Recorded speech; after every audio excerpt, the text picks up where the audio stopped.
You're listening to a Mamamia podcast. Mamamia acknowledges the traditional owners of land and waters that this podcast is recorded on. Hello and welcome to Mamamia Out Loud, what women are actually talking about on Friday, the 23rd of February. I'm Holly Wainwright. I'm Leah Freedman. And I'm Jessie Stevens. And on the show today, should we have closed Australian schools during the pandemic, given what we now know? Also, absolutely everyone is a social media sellout now, yes, including you. And the search for a perfect lunch, a thwarted date hour, and someone who's worried they might be exploiting their mother-in-law. Yes, it's our best and worst of the week.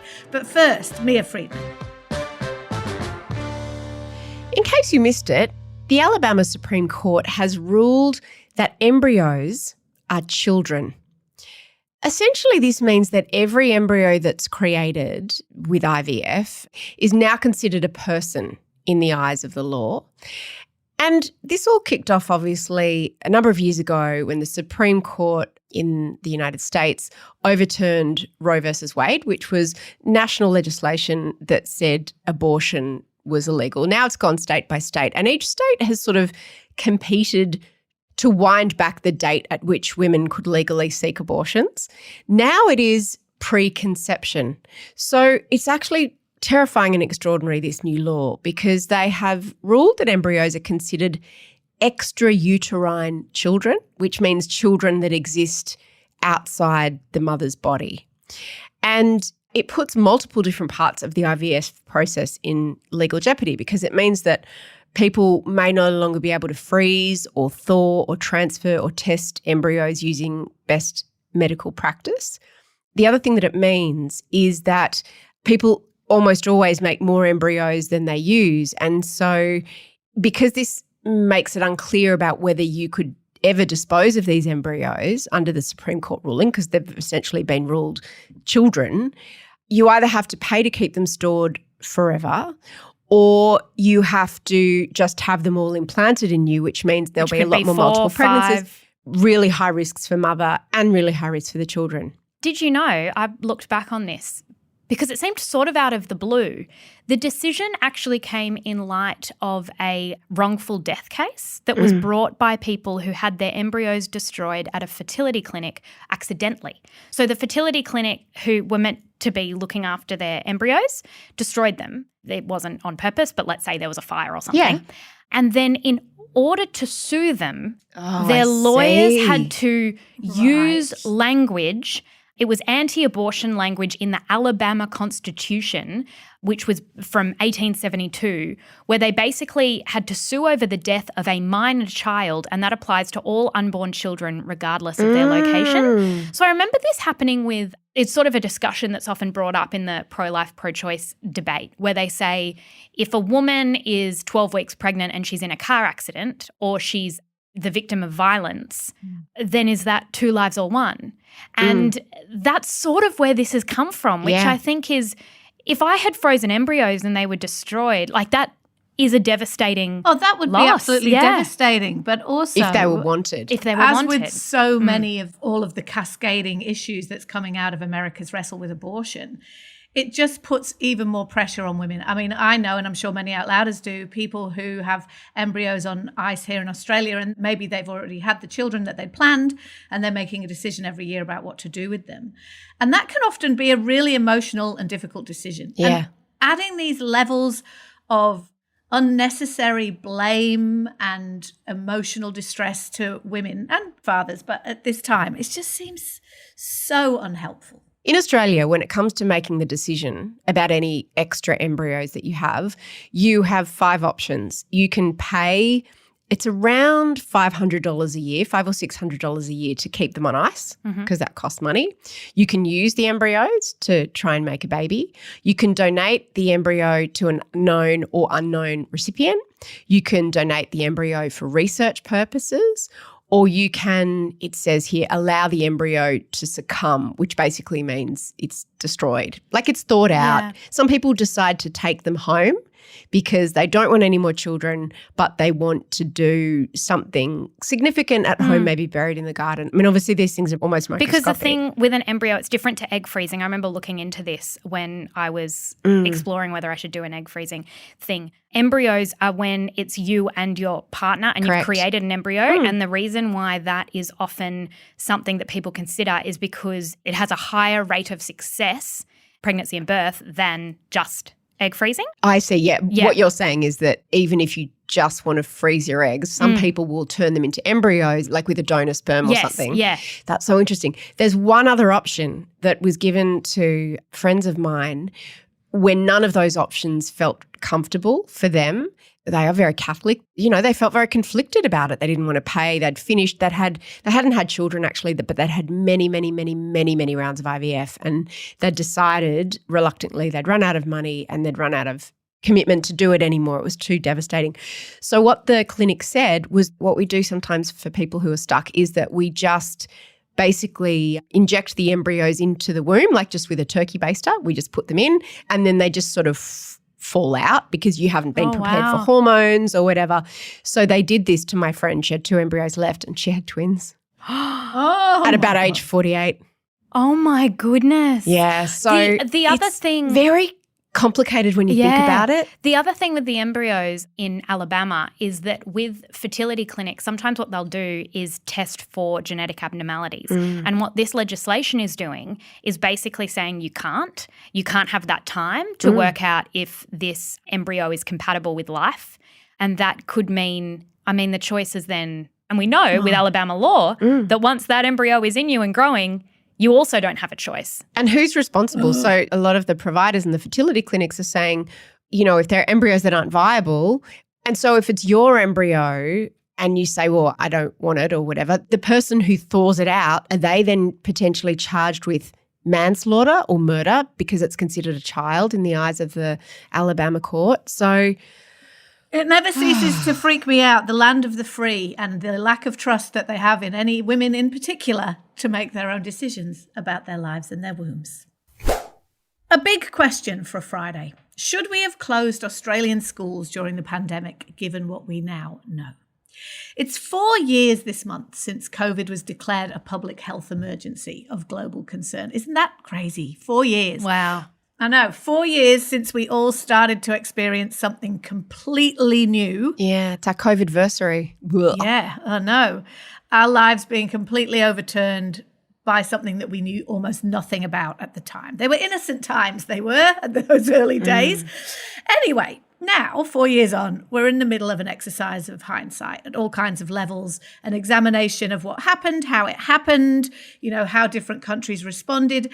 And this week, there's been a big investigation by the Sydney Morning Herald, and they're running a special series specifically about school closures and how they impacted Australian kids. Now, it's worth noting that one of the reasons that the Herald have decided to do that is there is going to be a big inquiry by the federal government into Australia's COVID response. But the school closures are not officially part of that investigation. And that's kind of interesting because it is something that had a really big impact on people. It's worth noting that not all Australian states closed schools for long periods from 2020 to 2022, but almost all had some periods of closure. And there was one period where almost every school in the nation was closed in that first national lockdown. And then states took different approaches with opening and closing and long periods of enforced home learning, sometimes having schools available but not encouraged, and so on. And many of us shudder at the memories of this time. But the expert panel that's convened for this investigation has found, and this is just very top line, that mass school closures led to, and I quote, a cascade of social and educational problems that threaten a generation of Australian children. Some of these problems that they're talking about include skyrocketing truancy rates, school refusal, and significant issues with student discipline and distraction in the classroom, and self-regulation in the playground. Now, okay, this is still an issue that pisses a lot of people off. And COVID is spiking in some parts of the country again. And so people are still talking about this and about what the rules should be around schools and COVID. But let's just look at what's on the table here. Mia, what did you think when you saw the first findings of this investigation? So when I was looking at this story, I was trying to get my head around how long schools were actually closed for. And I know it was different in every state, as you say, Holly. But for example, in New South Wales, it was 7 weeks in 2020 plus 3 months in 2021. Victoria had it the worst. And I think they had 3 years without a full academic year. And some years, kids were home for 5.5 months. And many of those months were spent in full lockdown if they were in Victoria. So it's really an incredibly long period of time that was spread out over years.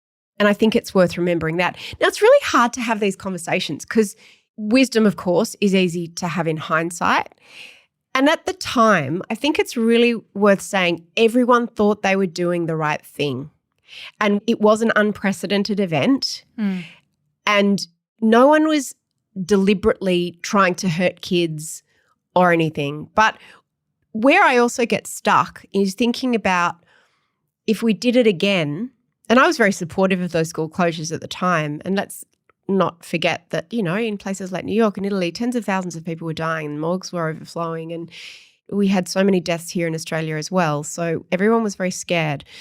I can understand, and I see now that for children, the benefits of not being at school, I would say, did not outweigh the risks and outweigh the negative effects. However, for teachers, I think it's a completely different calculation. What they can't calculate, and what I suppose is the gap, is how many teachers might have lost their lives if they were going to exactly. school. Because we know that COVID is and was much milder in kids, that kids seem to spread it less amongst each other. But we know that a lot of, and of course this excludes kids that are immunocompromised who are in a class of their own. But with teachers, what was the benefit of them having to go to work? You know, they weren't considered frontline workers, although along with supermarket employees, maybe they should have been. And in fact, they should have been. I had kids that were in high school, in different parts of high school, and I'm still seeing the effects in them and their peers. I've got friends in Victoria who have lots of issues with kids around primary school age. And what the experts are saying is that the closures really changed kids' ability to perform their 4 key developmental tasks. And they are separating from parents, forming peer relationships, attending school, and taking risks. Because when you're weighing up pros and cons, saving lives seems like the most overwhelming one. And then when it came to schools, it was about academia and academic success in terms of we don't want kids to be left behind, and we don't want it that we've got 10-year-olds who can't read because they weren't doing remote learning properly or something. What wasn't, it was sort of talked about at the time, but maybe we didn't realise how important it was the social element. The socialisation of kids in primary school or even younger than that, and really basic social skills that they were getting. And I've heard this anecdotally from the teachers and childcare workers in my family. Teachers are saying that kids as young as kindergarten and year 1 are attacking teachers, throwing things at them, hitting them because they didn't learn all of those key things in the years of the pandemic when they would have been in kindy or preschool and socialising with other kids. And also they were often in a very difficult situation at home. They're with parents who are distracted and trying to work. And they didn't learn to self-regulate. And the other thing that's a massive problem is school refusal, because pre-pandemic, no one questioned that you had to go to school. Like you said to kids, it's the law, you have to go to school. But it's almost like trying to get people to return to the office after working from home. People are like, well, but hang on a second, I was doing my job from home for 2 years. What do you mean I have to be sitting at that desk? Interestingly, school refusal did exist before COVID. That was already on the up. To suggest that COVID hasn't made it explode would be naive. I read some incredible statistic about like half of kids have 1 day off a fortnight. Really high absentee rates. And also it is the highest level of kids not finishing year 12 in 10 years. And also schooling in Australia is meant to be a leveller. Like it's meant to be something that levels a lot of Everyone has kids. access to free education. Yeah. And of course what happened was that all those inequalities were exaggerated and magnified. And if you were from a low socioeconomic area, it might have meant that you had to go to work. You know, if you had a job at Woolies or something, then you might keep going in order to contribute to the family's bottom line, which again took its toll on study and that sort of thing. It really took its toll on the relationship between families and teachers in so many ways, right? Like, we're often talking about how difficult it is for teachers in Australia at the moment. And one of the things is teaching seems to have somehow slipped socially down the status ladder in terms of a respected profession that we respect unquestionably, which maybe it once was. And I think that one of the things that happened that was really toxic during the pandemic, and it's interesting to think how this could have changed differently, is there was a sort of war on often between the parents and the teachers about the teachers saying, well, we're not going to work. I've got kids at home. Why should I be going to work to look after your kids? And when I say look after your kids, I mean that very deliberately, because very often from a parent's perspective, the argument was, well, how do I work when you're not looking after my kids? And teachers were often saying, we're not babysitters. That is not what our role is. We are educators. And it opened up all these fault lines between parents and teachers. And let's remember, lots of teachers are parents, about what the role of teachers in schools are. And now we're seeing this fallout. But one of the things I keep thinking about the idea that, well, they should have just stayed open and they should have just kept going, which I know is not what you're saying, Mia, but, you know, is sort of one of the inferred. Yeah, I do from the kids' point of view, but not from the teacher's point of view. Is that it's interesting how we often expect the most from the people who we pay and value the least in society, right? Whether that be nurses or whether that be teachers, who we're like, well, you should go and put your life on the line so that my life isn't inconvenienced, my child is not inconvenienced. And this debate isn't over. I was talking to a friend of mine who has a kid in school in Sydney recently, who was saying that she got the missive home from school about what the new COVID regs are. And it was saying if your kid tested positive, they can still come to school as long as they are not symptomatic and wearing a mask. And she was like, but hold on, since when are we sending positive kids to school? And what about the teachers? And what about the one day that you can't take off work, then impacting the teacher who might be vulnerable having to take a month off work? And like, it hasn't gone anywhere. But I think it's back to personal responsibility now. I know we've sort of skipped to a slightly different topic, but when I flew to Melbourne last week for Taylor, I wore a mask on the plane. I don't think I saw anyone else wear a mask on the plane. And it's now become a thing where I wanted to reassure the person I was sitting next to that I didn't have COVID. That's not why I was wearing a mask, because now when I see someone wearing a mask, I assume that they probably do have COVID, because now people with COVID are out and about, the mask as they can be. Thing's interesting because even when schools weren't closed, the way they were impacted by COVID for years was ongoing and had a real effect. So teaching with a mask on was something that people said was really difficult. Trying to teach kids a language with a mask on was near impossible. But what I think was discovered during that period was that teachers are frontline workers, and before COVID they wouldn't have seen themselves as frontline workers. And we wouldn't have seen them that way. No. Like first responders. Yeah. But does that mean they get more reward and respect? Exactly. Jessie, or does that just mean we expect them to throw themselves in front of the fire? Well, I think the latter is clearly what we expect. And when I was reading this, I just thought, oh, what do we do with it? Like, yeah, I don't know what to do with it. I was reading it trying to imagine if I was a parent who had a child in this age range, as if you do not feel enough guilt and enough fear and anxiety about what your child went through in terms of their development. There was something very almost nihilistic and hopeless about it. And I know that the answer is interventions and all of that, but to suggest that we've got these cascading issues that are just going to go on into adulthood, I don't know what any of us are meant to do about it now. I think it's just worth pointing out that this doesn't have to be about blame. This can just be about learning. So when we were looking at weighing is up it your risk kids factors, are fucked, full stop? Is that where we're at? Well, we hope not, but we're just finding out. I mean, this was what's known in the finance world as a black swan event, which is just something that's so rare and no one saw coming and that disrupts everything catastrophically. You know, all the experts in these inquiries are finding that we're seeing the long tail of COVID now. So at first there was just like, oh, phew, it's over. It seems to be okay. Fewer people are dying. We're going back to school, going back to work. And now we're seeing the long tail. This is the long tail, this rise in anxiety, this inability to separate, kids feeling like the world isn't safe, not being able to socialise, not being able to self-regulate, being addicted to screens, all of those things that we couldn't have predicted. I think everyone was doing the best they could with the information they had at the time. And also, to be honest, every generation has its defining challenges. And I don't mean that to in any way minimize this, because you're so right, Mia. It's a black swan event to end all black swan events in lots of ways. But I was talking to my parents when they were here about being a boomer who grew up in the shadow of the Second World War, and kids who grew up with parents who came back from Vietnam, and whatever it might be. Like, every generation has things that will, to be blunt, fuck them up in different ways. And depending on how old you were and what your situation was during those very, very febrile years of COVID will impact us all, right? And that's just something we got to live with.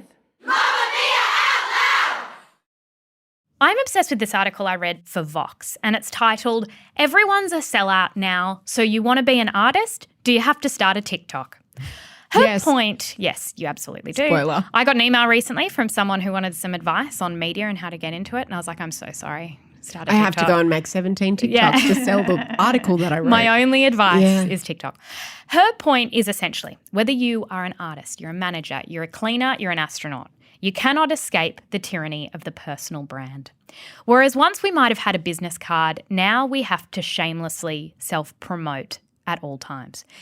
If you're not doing this, because there are some professions where you don't, maybe this is the only redeeming thing. Obviously, it's very rewarding, but teachers at least don't really have to self-promote. They may have had a hard time during COVID. That's true. But at least you don't have to be on TikTok. Or maybe you're a receptionist and you're exempt. But if you're one of those people, I guarantee that you are seeing it everywhere. For some, it looks like updating your LinkedIn connections whenever you get promoted. For others, it's asking customers to give you 5 stars on Google reviews. For still more, is crafting an engaging but authentic persona on Instagram. And for people who hope to publish a bestseller or release a hit record, it's building a platform.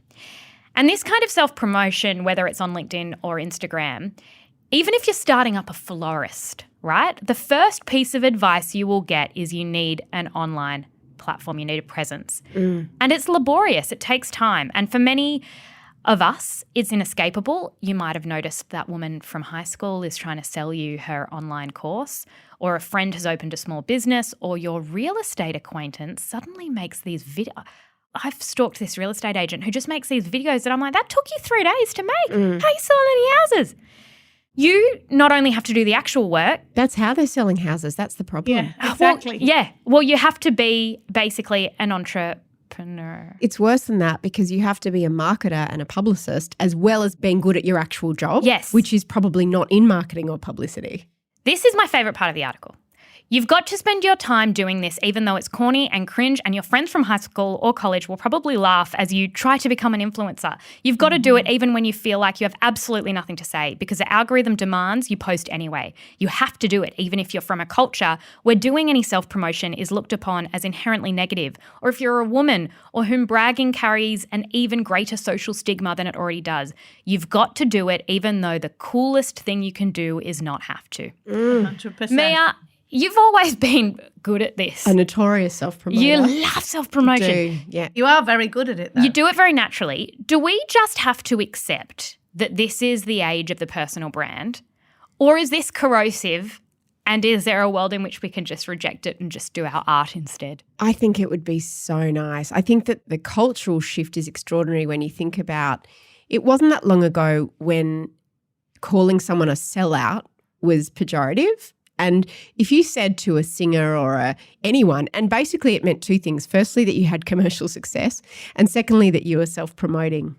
See, I think that being a sellout means that you're compromising your values. But in a cost of living crisis, I think we're all compromising our values in order to make enough money. Well, what sellout often means when it's aimed at artists like musicians is that they're making stuff that is blatantly commercial that they don't believe in. They're putting the money before the art. Prioritizing commercial success over quality. When it was a pejorative word, that's what it meant. But there was still this sort of hypocritical concept that punished ambition and innovation, and now it's just a baseline requirement. One of my favourite things in this article was talking about how it's not just about influencers or people who work in the media. It's also your 65-year-old aunt who is an accountant who is being encouraged by the company she works for to post on LinkedIn. Yeah, she doesn't want to. She doesn't want to, and she's an accountant. But the interesting part of this is we're all sort of familiar with self-promotion on Facebook and on Instagram and the MLMs and the it's kind of like a main character syndrome on Instagram where they sort of post as if they're famous or as if they've got lots of followers even when they don't. Like, Yeah. that's the thing. You've said LinkedIn is full of people who think they're Richard Branson. Well, LinkedIn has now become this new frontier. So LinkedIn is about, it now takes everybody. Like LinkedIn is now everyone. No one is exempt. So that's where, you know, your aunt comes in and people who are doing all sorts of things. And you've got all these people who are having to like post the equivalent of business TED Talks or career TED Talks or self-help TED Talks on LinkedIn, even though they're 22 years old and they're in their first job. Yeah. But they have to be talking as though they have all this wisdom to share. And they're probably mortified as well, but it works. And that's the thing, is that then they get noticed on LinkedIn. The way that the job market is, another thing we learnt during COVID is that you can be made redundant. You can lose your job in the blink of an eye. So people went, I need social media to be the front of my shop window, so that at any point I could be discovered. And that's what we're preparing for. Because, Hal, don't you think it's not enough to do your work, you have to perform your work publicly as well as doing your actual work. And the two 100%. things can look completely different, because what it takes to write a book versus what it takes to sell a book on Very Instagram. different. And they're two completely different skills. Yeah, a lot of people 100% are they only are. getting deals and getting jobs based on their social profiles. There's nothing very engaging and pretty about the process of writing a book or doing all kinds of things, but then you have to find a way to make it look engaging. The thing I think is hard with this is we are expecting everybody to be marketing experts. People used to get paid a lot of money to work out what your personal brand was. Because the thing about a personal brand is it's ideally sort of singular so that it's not confusing. And most of us are all kinds of things. And so our personal brands are a little bit messy. Say I'm in a mid-level managerial position, and it might be useful for me, for my public Instagram account, for example, to give a certain impression of me in case a potential client or an employer or recruiter looks me up, because they probably will. Like, do I have to curate and make sure that feed is very, here's an award I won at work, and here's how I got up really early on Saturday and went to Pilates, and we're just constantly piling on what we all already know, which is that nothing you see on there is real, because everybody's trying to sell you themselves all the time. And there's no humility. And I find this hard too. It's like with book stuff, you're going to post when your book is number one, and you're not going to post when it's fallen off the bestseller list. There is more of a cost for some people to have an online presence than others. And by that I mean, okay, so let's say if you have a small business, if you are a lady startup, you need to be on TikTok, right? Let's just say that that's the rule. It is easier to be a straight-sized white woman on TikTok than it might be to be a woman who is black, young, who is Indigenous, exactly, someone young. The shit you get. So then what? Then we've just got a cop that part of any job is getting shit on the internet. Can we also talk about the time involved in learning this whole platform, making those videos? It's not like Instagram or Facebook where you pop up a link, pop up a photo. It's not like that. Like making TikToks, making video content is so time consuming. And especially to do it well. even if you're good at it, let alone if you're bad at it, like good luck. The other thing is, and again, I know this is back to the sort of cliche of the highlights reel, but I'm 52 and I'm very savvy about social media, but I still, if I'm having a bad day, the just relentless success bragging on Instagram or LinkedIn can absolutely bring me to my knees. Yeah. So even though we all know this, it's a bit like the story that was going around recently of Julia Roberts put a picture of herself up and everyone said she looked old, and she was like, I'm a grown-up lady and I'm upset. Imagine how I would feel if I was a teenager.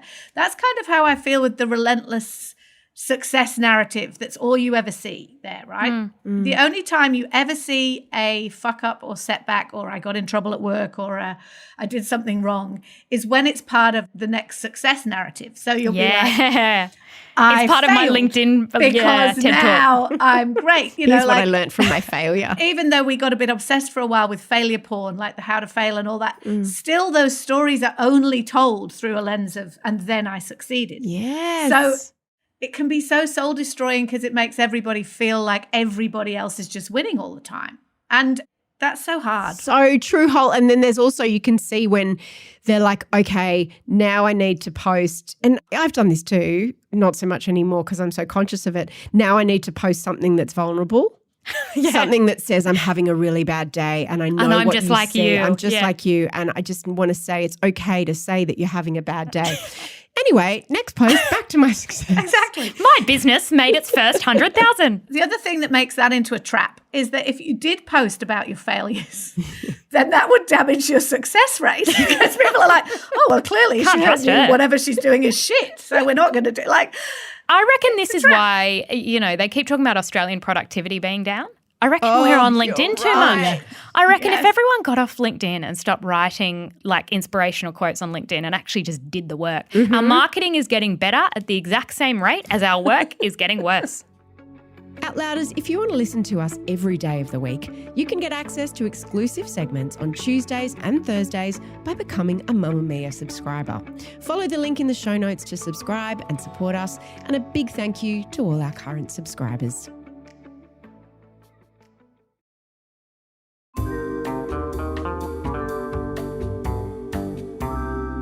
It's time for our best and worst moments of the week, except it's not really necessarily our best and worst moments. I'm going to lean into the silliness and the triviality because sometimes Outlouders we bring our actual worst and best. Sometimes they're things that maybe we aren't able to share publicly or not ready to share publicly. So I'm going to tell you about two really tiny, teeny things. My worst is I don't know what to eat for lunch. And this might seem like a very fleeting problem, but for me, I have the same thing for lunch for usually a minimum of 2 years every day. Oh, my God. Sometimes 3 years. This is high stakes, Mia. This is every high day. stakes. Pretty much 7 days a week, I have to say. And I would say, because I've Sounds been a lot watching. like an eating disorder, doesn't it? Yeah, it does. But I have watched you audition lunches. Okay, I'm failing at the moment. So for the last 2.5 years, or maybe 3 years actually, it's been peanut butter toast. That's just, I'm not a dietitian, but I will say it's just terrible. not enough. It's not enough. It's not enough for and you. It's terrible. It's and terrible. It's also just not particularly healthy. No. I have butter and peanut butter. For me, it's not about restriction or weight loss. For me, having the same thing for lunch every day is about less mental load of having to make decisions. Okay, so and I just have the watched reliability. you try an audition, and I've gone, what's she going to do? Maybe she's going to go get a sushi roll, know what some to do. sushi roll. She's going to go get a sandwich. I'm sitting there with some salad that I've gone and bought, whatever. You're having jam on toast. No, that's not even a legitimate. You're not trying. Well, I know. So this is the problem. So often I don't have the ability. I don't mean I'm busier than or I work harder than anyone else, but You're lazy. I'm lazy and I'm disorganized. So by the time I want lunch, often the cafe downstairs in our lobby will be closed. The supermarket has sushi. Can you just have sushi for lunch? But then I don't have time to go across and I don't know. You're a bit self-important, aren't you? So the reason it's something basic like toast with peanut butter is because that's always available at home and it's always available at the office, right? I'm sorry, this is probably the most boring segment we've ever had, but for no reason, with no warning, I'll have it every single day and then one day it's dead to me. And that happened with peanut butter toast about a month ago. And as you said, Jessie, I've been auditioning and I just don't know what to do. I reckon Outlouders need to jump in the group. Please. And I want to know what your go-to lunch is. It has to be easy. Yeah. It has to be cheap. And I need to know what it is because lunch is it's a difficult It can't meal. involve cooking. It's hilarious because I laugh at Mia endlessly for the fact she only has one lunch. And then I realise that I only ever have one lunch too. What are your you lunch? having, Holly? When I'm in the office, I go across to Woolies and I get those rice paper rolls, tuna rice paper rolls. If I'm in the office, I always have those. And so I'm being all holier than thou about how I'm just the queen of variety. Not true at all. I'm totally with you, Mia. I get obsessed with something. You just need to get obsessed with something that is a little bit more interesting than toast. It's been very unsettling for everyone around me. Everyone's like, are you not having peanut butter toast anymore? Because it's become such a signature. The people are concerned. You're having an identity crisis. Outlouders help me. What's your I am. best? My best is very simple. It's tea. I just love it so much. It's just my best. It's the best thing. I have it first thing in the morning. I have many buckets of it during the day. I love it so much. In some of the videos we've been doing, some of the Outlouders have seen my enormous teacup, which is the size of my head. I particularly like Madura, but I'm also happy with English breakfast. One change I've made to my tea recently, I've switched to full cream milk. Pretty stoked about that. I was having light milk before. bias against people who drink tea. Yeah, What? I think they think they're better than people who drink coffee. What? I drink tea and coffee. I like to double up. I'm like, Yeah. I'm always caffeine stacking at any time. But I'm with you, Mia. Tea makes me happy. And if I'm Yes. feeling a bit emotional, a cup of tea is the only thing. I wish I was into tea. I can't drink it. It tastes like dirt water. Well, actually, that just reminded me, I'm just going to give you a saying from my northern grandpa, Mia, that he used to have a saying that was, when in doubt, brew up. And that means when in doubt, make a cup of tea. Yes. When in doubt, brew up. There you go. Yes. Anyway, my worst harks back to a conversation we had a couple of weeks ago about how old people carry wallets and young people don't. And I got intimidated by this information and decided I wasn't going to carry my wallet anymore. And the thing that I used to do with my wallet is I'd always have like a $20 note in the back of it, just in case. You never know. Crazy. Where'd you get it? What? From the ATM? What are you talking about? When was the last time we saw an ATM? Brent I have goes to to go the to- ATM. Oh, yeah, I Brent had to goes go to to the ATMs. ATM the I other don't day. go to ATMs, but he will. And so I have a $20 note in the back. Anyway, on Sunday, Brent and I were trying to have not a date night, but a date hour, because time is fleeting. So sad. And my daughter has a Saturday job in a shop about 10 minutes drive away. Brent and I decided we were picking her up from work at 6 p.m. We were going to go up there at 5 p.m. and pop into a pub we really like that's nearby and just have a drink and then get her and bring her back. We drive up there, a storm comes. The whole area goes into blackout, like complete blackout. All the electricity's down. And that happens relatively often where I live, right? If there's a storm, the electricity all goes out. That feels unacceptable. I know. And it can stay out for hours. And indeed it did. Brent and I are like, well, surely we can still go to the pub. The problem is the pub is only accepting cash because when the power goes down, you can't use the FPOS machines. Oh, no. Can't use anything. So Nothing what did is you working. do? Well, we just walked around in a circle in the rain until Matilda's ice that's cream so- shop had given They up just on the fact opened their anyone was mouths gonna- really wide and tilted them towards the sky. But I was like, if I'd bought my wallet and it had my $20 in it, right now Brent and I could be sitting having a nice drink in the pub and then popping across to the supermarket to buy the thing we were going to have for dinner. Yeah. And instead we had to come back with no food, no pub, and we couldn't even cook anything for dinner. Oh, well, let's back. My best is going to be a very quick best. I already recommended, but Jessie is also obsessed with the TV show True Detective. This season was amazing. The only good thing about week-to-week drops, because you know how we like everything to drop at once so we can binge, but the only good thing about week-to-week drops is it builds this excitement for the finale, and this week was the finale of True Detective. And I know I read some depressing thing this week about how the feminist wave in Hollywood that we think has happened is kind of not really happening, but I'm noticing that lots of big TV shows are getting very feminist. And I'm not going to do any spoilers, but the ending of True Detective, which I did not see coming and was a complete surprise to me, was mighty feminist. Wouldn't you say so, Jessie? It was very cool. Usually true crime doesn't have, and I don't want to say it has a message in a boring way, but I went, this really has made me think about so many different issues. It was quality. I loved it. I thought the finale was brilliant. My worst is I'm at the stage with childcare where this week is particularly ridiculous, and I'm putting together the weird like mishmash of, can you help me on Thursday for 2 hours, and then could you help me on Friday, and could you, and it feels so exploitative, and I'm feeling so uncomfortable with asking people around me for so much, and especially when it's like the economy is propped up on the shoulders of grandmothers who are looking after children. Hi, I'm the grandmother. It's me. 100%. Like, I don't think you know how much you're looking after Luna in the next few days. I know. It's a lot. I'm excited. Do you need more? I'm excited. I'm very excited. Like, obviously, I'm thrilled about this, but I remember that feeling when you just feel indebted all the time. And for what it's worth, that's what everybody's childcare looks like. It's Yeah. oh no, Hodgepodge. I'm sick. Can you? But then it's a house of cards, and you think you've just got it built, and then something happens, like someone's dog has to go to the vet, or someone gets a cold, and the whole house falls down. Yeah. I don't want to pretty upset you, normal. Jessie, but the dilemma that I've answered for Don't Freak Out this week on Mamamia is from a grandmother whose daughter has just told her that she's pregnant again, and the grandmother is like, hell no. I do not want you to have this baby because it all falls on me in the end and I want to get on with my life. Well, that's the thing. I don't think that Mia wrote it. I'm so excited about the next couple of days. That'll be my best next week. By next week, Luna's going to be calling you mama, and it's just going to be real good. We talk about you all the time. My best is that I had a family thing last weekend. It was amazing. It was great for everyone.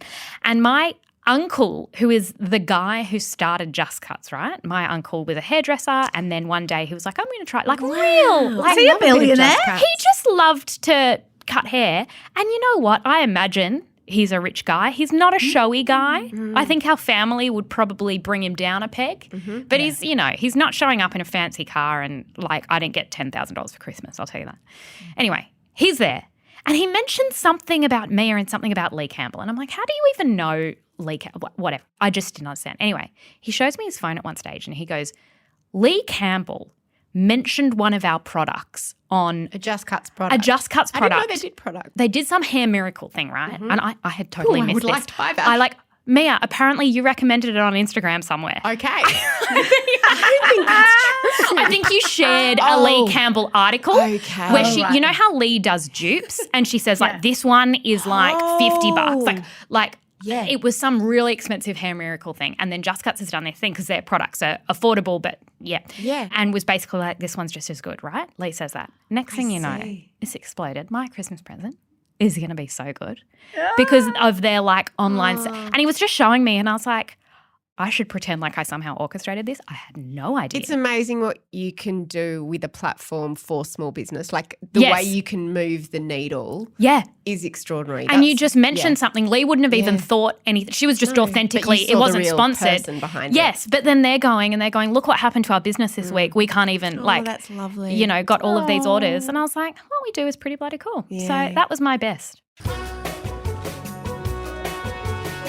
I've got a recommendation. I watched last weekend a documentary on Netflix. It's not that long, only one, called The Greatest Night in Pop. And it's about the night that the pop stars of the moment recorded We Are the World.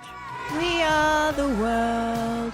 We are the children. What was This that was in for? We So- are the What were they raising money for? So it was for African famine relief. It was in 1985. It was not long after the Band-Aid thing had kicked off in Britain when all the English pop stars Do you know it's They Know Christmas It's time? Christmas. Yeah. Bob Geldof, the Live Aid concert. It was this big philanthropic pop star moment.